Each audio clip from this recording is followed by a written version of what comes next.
ಬಂಧುಗಳೇ ನಮಸ್ಕಾರ. ಚಮರಂ ಚಾನೆಲ್ಗೆ ನಿಮ್ಮೆಲ್ಲರಿಗೂ ಸ್ವಾಗತ. ನಾನಿವತ್ತು ಸುಪ್ರೀಂ ಕೋರ್ಟ್ ಇತ್ತೀಚೆಗೆ ನೀಡಿದಂಥ ಒಂದು ತೀರ್ಪು, ಜಾತಿಯ ದೌರ್ಜನ್ಯಕ್ಕೆ ಸಂಬಂಧಪಟ್ಟಂತ ತೀರ್ಪು ನೀವೆಲ್ಲ ನೋಡಿರ್ತೀರ. ಏನ್ ತೀರ್ಪು ಅದಂದ್ರೆ, ಖಾಸಗಿಯಾಗಿ ನಡೆದ್ರೆ ಅಥವಾ ಖಾಸಗಿ ಸ್ಥಳದಲ್ಲಿ ನಡೆದಂತ ಜಾತಿ ನಿಂದನ ಪ್ರಕರಣಗಳನ್ನ ಅಪರಾಧ ಅಂತ ಕನ್ಸಿಡರ್ ಮಾಡುವಂತಿಲ್ಲ ಅಂತ ಒಂದು ತೀರ್ಪು ಕೊಟ್ಟಿದೆ. ಈ ತೀರ್ಪನ್ನ ಎಲ್ಲರೂ ಹಾಕೊಂಡು ಈಗ ಬಹಳ ಖುಷಿ ಪಡ್ತಾ ಇದ್ದಾರೆ. ಯಾರು ಖುಷಿ ಪಡ್ತಿರೋರು? ಜಾತಿವಾದಿಗಳು. ಈ ಜಾತಿವಾದಿಗಳಿಗೆ ಸ್ವಲ್ಪನಾದ್ರೂ ಮನುಷ್ಯತ್ವ, ಕನಿಕರ, ಹೃದಯ ಅನ್ನೋದಿದ್ದಿದ್ರೆ ಅವರು ಈ ತೀರ್ಪನ್ನು ಹಾಕೊಂಡು ಸಂಭ್ರಮಿಸ್ತಾ ಇರಲಿಲ್ಲ. ಯಾಕೆ ಸಂಭ್ರಮಿಸ್ತಾ ಇದ್ರೆ, ಒಂದು ಜಾತಿ ಜನಾಂಗವನ್ನ ಆ ಜಾತಿ ಹೆಸರಿಡಿದು ಕೀಳು ಅಂತ ಕಾಣೋದ್ರಲ್ಲಿ, ಅಸ್ಪೃಶ್ಯತೆ ಆಚರಣೆ ಮಾಡೋದ್ರಲ್ಲಿ ಇವ್ರು ಎಲ್ರಿಗೂ ತುಂಬಾ ಖುಷಿ ಅಂತ ಕಾಣಿಸುತ್ತೆ. ಅದಕ್ಕೋಸ್ಕರನೇ ಎಲ್ಲರೂ ಅದನ್ನ ಬಹಳ ಒಳ್ಳೆಯ ತೀರ್ಪು, ಅದ್ಭುತವಾದ ತೀರ್ಪು ಅಂತ ಹಾಕೊಂಡಿದ್ದಾರೆ. ನಾಚಿಕೆ ಆಗ್ಬೇಕು ಅವ್ರಿಗೆ. ನಿಜವಾಗ್ಲೂ ಈ ದೇಶದಲ್ಲಿ ಇಂಥ ಒಂದು ಕಾನೂನು ಇದೆ ಅಂತಕ್ಕಂಥದ್ದೇ ನಾಚಿಕೆಯ ಸಂಗತಿ. ಯಾಕೆಂದ್ರೆ ಈ ದೇಶದಲ್ಲಿ ಇರ್ತಕ್ಕಂಥ ಕೋಟ್ಯಾಂತರ ಪರಿಶಿಷ್ಟ ಜಾತಿ, ಪರಿಶಿಷ್ಟ ಪಂಗಡಗಳ ಜನಗಳನ್ನ ಜಾತಿಯ ಕಾರಣಕ್ಕೆ ದೇವಸ್ಥಾನ ಪ್ರವೇಶ ಕೊಡದೇ ಇರೋದು, ಜಾತಿಯ ಕಾರಣಕ್ಕೆ ನೀರು ಮುಟ್ಟಿಸ್ಕೊಳ್ದೇ ಇರೋದು, ಜಾತಿಯ ಕಾರಣಕ್ಕೆ ಅವ್ರನ್ನ ಅಸ್ಪೃಶ್ಯತೆ ಆಚರಣೆ ಮಾಡ್ತಕ್ಕಂಥದ್ದು, ಜಾತಿಯ ಕಾರಣಕ್ಕೆ ಅವ್ರಿಗೆ ಅವಮಾನ ಮಾಡ್ತಕ್ಕಂಥದ್ದು, ಜಾತಿಯ ಕಾರಣಕ್ಕೆ ಅವ್ರನ್ನ ಗುಂಪು ಸೇರಿಸ್ಕೊಳ್ದೇ ಆಚರಿರ್ತಕ್ಕಂಥದ್ದು, ಹೀಗೆ ಜಾತಿಯ ಕಾರಣಕ್ಕೆ ಹಲವಾರು ರೀತಿಯಾದಂಥ ಮಾನಸಿಕ ಹಿಂಸೆಯನ್ನ ಕೊಡುವಂಥದ್ದು, ಜಾತಿಯ ಕಾರಣಕ್ಕೆ ಅನೇಕ ಅವಕಾಶಗಳನ್ನ ತಪ್ಪಿಸುವಂಥದ್ದು, ಜಾತಿಯನ್ನೇ ಮುಂದಿಟ್ಕೊಂಡು ಪ್ರೀತಿ ಮಾಡಿದ್ರು ಕೂಡ ಅದನ್ನ ಮರ್ಯಾದೆ ಹೆಸರಿನಲ್ಲಿ ಹತ್ಯೆ ಮಾಡುವಂತ ದುಷ್ಟರಿದಾರಲ್ಲ, ಇಂತಹ ದುಷ್ಟರಿಂದ ಒಂದು ಸಮುದಾಯವನ್ನು ಕಾಪಾಡಬೇಕು ಅನ್ನೋ ಕಾರಣಕ್ಕೋಸ್ಕರ ಈ ದೇಶದಲ್ಲಿ ಅಟ್ರಾಸಿಟಿ ಆಕ್ಟ್ ಬಂತು. ಅದರಲ್ಲಿ ಕೆಲವು ಮಿಸ್ಯೂಸ್ ಆಗಿದೆ ಅಂತ ನಾನು ಒಪ್ತೀನಿ, ಖಂಡಿತವಾಗ್ಲೂ ಇಲ್ಲ ಅಂತಲ್ಲ. ಆದರೆ ಮಿಸ್ಯೂಸ್ ಆಗಿರ್ತಕ್ಕಂಥ ಕೆಲವು ವಿಷಯಗಳನ್ನ ಇಟ್ಕೊಂಡು ನೀವು ಇಡೀ ಪ್ರಕರಣವನ್ನೇ ಅಥವಾ ಇಡೀ ಒಂದು ಕಾನೂನನ್ನೇ, ಕಾಯ್ದೆಯನ್ನೇ ಅಪಹಾಸ್ಯ ಮಾಡ್ತೀರಾ.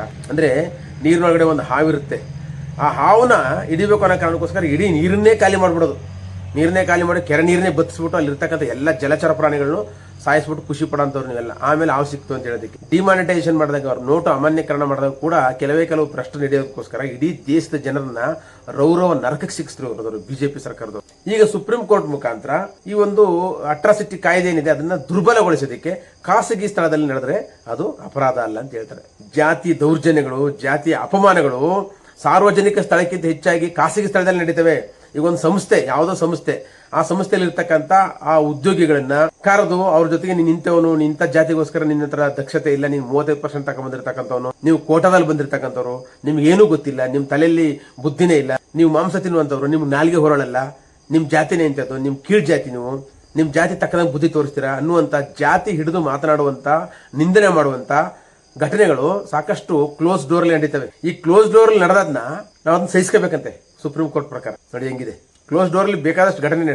ಈಗ ಸಾರ್ವಜನಿಕವಾಗಿ ನಡೆದ ಮಾತ್ರ ಜಾತಿ ದೌರ್ಜನ್ಯ. ಸಾರ್ವಜನಿಕವಾಗಿ ಕೂಗಿ ಹೇಳ್ಬೇಕು, ಜಗಳ ಆಡ್ಬೇಕು, ಜಾತಿ ಹೆಸರಿಡಿದು ಅವ್ರನ್ನ ನಿಂದಿಸಬೇಕು, ಆವಾಗ ಅದು ಜಾತಿ ನಿಂದನೆ ಆಗುತ್ತೆ. ಅಂದ್ರೆ ಸಾರ್ವಜನಿಕ ಪ್ರದೇಶದಲ್ಲಿ ಮಾಡಿದ್ರೆ ಮಾತ್ರ ಜಾತಿ ನಿಂದನೆ, ಅದು ಕ್ಲೋಸ್ ಡೋರ್ ಅಲ್ಲಿ ಅಥವಾ ಖಾಸಗಿ ಸ್ಥಳದಲ್ಲಿ ಮಾಡಿದ್ರೆ ಜಾತಿ ನಿಂದನೆ ಅನ್ನುವಂತ ಸುಪ್ರೀಂ ಕೋರ್ಟಿನ ಈ ರೀತಿಯಾದಂತ ಒಂದು ನಡೆ ಇದೆಯಲ್ಲ, ಇದು ಅತ್ಯಂತ ಖಂಡನೀಯವಾದಂತ ನಡೆ. ಇದು ಇಂಥ ನಡೆಯನ್ನ ಅಪ್ರಿಷಿಯೇಟ್ ಮಾಡ್ತಾ ಇದ್ದಾರೆ. ಯಾರು ಅಪ್ರಿಷಿಯೇಟ್ ಮಾಡ್ತಿರೋರು ಗೊತ್ತಾ?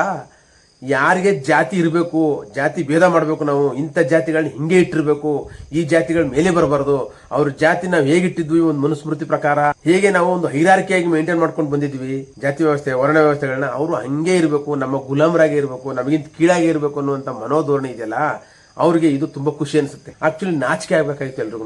ನಮ್ಮ ದೇಶದೊಳಗಡೆ ಒಂದೇ ದೇಶದ ಪ್ರಜೆಗಳಲ್ಲಿ ಈ ರೀತಿಯಾದಂತ ದೌರ್ಜನ್ಯಕ್ಕೊಂದು ಕಾಯ್ದೆ ಬಂತಲ್ಲ, ನಮ್ಮ ದೌರ್ಜನ್ಯಗಳನ್ನ ನಾವು ಕಡಿಮೆ ಮಾಡ್ಕೋಬೇಕು. ನಾವು ವಿದ್ಯಾವಂತರಾಗ್ತಂಗೆ, ಬುದ್ಧಿವಂತರಾಗ್ತಂಗೆ, ಜ್ಞಾನಿಗಳಾಗ್ತಂಗೆ ಮಾನವರೆಲ್ಲ ಒಂದೇ ಅನ್ನುವಂತ ಒಂದು ಭಾವನೆಯನ್ನ ಹೊಂದಬೇಕು.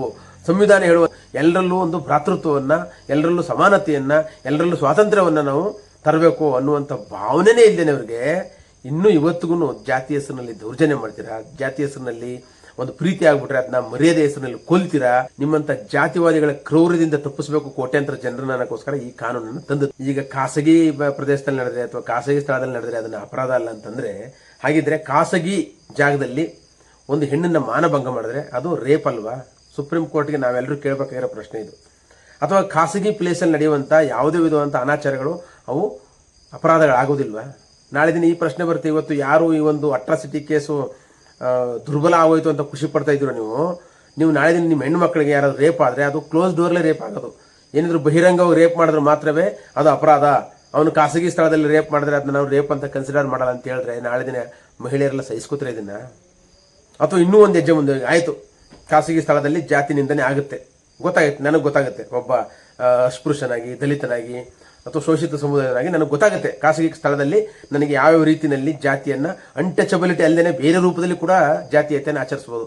ನಮ್ಮನ್ನ ಕೀಳಾಗಿ ಕಾಣ್ಬೋದು, ನಮ್ಮ ನಿಂತ್ಕೊಂತ ಹೇಳ್ಬೋದು, ನಮಗೆ ಗೌರವ ಕೊಡದೇ ಇರ್ಬೋದು, ನಮ್ಮ ಮಾನವ ಘನತೆಯನ್ನ ಎಕ್ಸ್ಟೆಂಡ್ ಮಾಡದೇ ಇರ್ಬೋದು. ಅವೆಲ್ಲವೂ ಜಾತಿ ನಿಂದನೆಗಳು. ಅವೆಲ್ಲವೂ ಅವನ ತಲೆ ಅಥವಾ ಬಾಸ್ ಆಗಿರ್ತಕ್ಕಂಥವನ್ನ ಅಥವಾ ಹಿರಿಯ ಮೇಲ್ಜತೆ ಆಗಿರ್ತಕ್ಕಂಥವನ್ನ ತಲೆ ಒಳಗಡೆ ಇರ್ತಕ್ಕಂಥ ಸುಪ್ರಿಮೆಸಿ ಅಥವಾ ಶ್ರೇಷ್ಠತೆಯ ವ್ಯಸನ ಇದೆಯಲ್ಲ, ಅದರಿಂದ ಸೃಷ್ಟಿಯಾಗಿ ಬೇರೆಯವ್ರನ್ನ ಕೀಳಾಗಿ ನೋಡ್ತಾನೆ. ಅವನು ಮಾಡೋದನ್ನೆಲ್ಲ ಸಹಿಸಿಕೊಂಡು ಇರಬೇಕು ಅಂತ ಸುಪ್ರೀಂ ಕೋರ್ಟ್ ಹೇಳುತ್ತೆ, ಅಥವಾ ಅದರ ವಿರುದ್ಧವಾಗಿ ನೀನು ಕೇಸ್ ಹಾಕಂಗಿಲ್ಲ ಅಂತ ಹೇಳುತ್ತೆ. ಆಯ್ತು, ಒಂದು ವೇಳೆ ಈ ಅಸ್ಪೃಶ್ಯ ಸಮುದಾಯಗಳಿಗೆ, ಶೋಷಿತ ಸಮುದಾಯಗಳಿಗೆ ಈ ರೀತಿ ಸಂಸ್ಥೆಗಳಲ್ಲಿ ಕೆಲಸ ಮಾಡೋ ಜಾಗದಲ್ಲಿ, ವರ್ಕಿಂಗ್ ಪ್ಲೇಸ್ಗಳಲ್ಲಿ ಅಲ್ಲಿ ಕ್ಲೋಸ್ ಡೋರ್ ಅಲ್ಲಿ ಒಂದು ಈ ರೀತಿಯಾದಂಥ ಜಾತಿ ನಿಂದನೆ ಆದಾಗ ಅವನಿಗೆ ಒಳಗಡೆ ಬಾಸ್ಗೂ ಯಾರು ಈ ಕೆಲಸ ಹೋದ್ರೂ ಪರವಾಗಿಲ್ಲ ಅಂತೇಳಿ ಚಪ್ಪಲಿ ತಕ್ಕ ಹೊಡೆದು ಕಪಾಲ್ ಕೊಡೋದು ಮುಖ ಮೂತಿಯಲ್ಲಿ ಕಿತಾಕ್ಬಿಟ್ಟು ಬಂದ್ರೆ ಅದು ಅಪರಾಧ ಆಗುತ್ತಾ ಆಗಲ್ವಾ? ಅವಾಗ ಕೇಳ್ತಾರೆ ಯಾಕೆ ಹೊಡೆದ್ರಿ ಅಂತ ಕೇಳಿದಾಗ ಇದು ಬರ್ತದೆ. ಹಾಗಿದ್ಮೇಲೆ ಖಾಸಗಿ ಕೊಠಡಿ ಒಳಗಡೆ ನೀವು ಹೊಡೆದಾಡ್ಕೊಂಡಿದ್ದು ಇದು ಅಪರಾಧ ಅಲ್ಲ, ಇದು ನಿಮ್ಮ ವೈಯಕ್ತಿಕ ಅಂತ ಕೋರ್ಟ್ ಈಗ ಮುಂದೆ ತೀರ್ಪು ಕೊಡಬೇಕು. ಖಾಸಗಿ ಸ್ಥಳದಲ್ಲಿ ಇವತ್ತು ಸುಪ್ರೀಂ ಕೋರ್ಟ್ ಹೇಳಿರ್ತಕ್ಕಂಥ ಈ ಹೇಳಿಕೆಗೆ ವ್ಯತಿರಿಕ್ತವಾದಂಥ ಘಟನೆಗಳು ನಡೀತವೆ.